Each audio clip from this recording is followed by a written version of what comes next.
அம்பானி நானாகிறேன். இந்த இன்ப மகாராஜ பெற்ற புது ரோஜ எலிசபெத் ராணியின் பேத்தியே.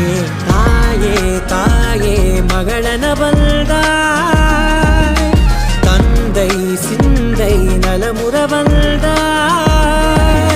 நீயே லோகம் என்று ஆனாய் பெண்ணே, என்னை ஆளும் தெய்வம் நீதான் கண்ணே.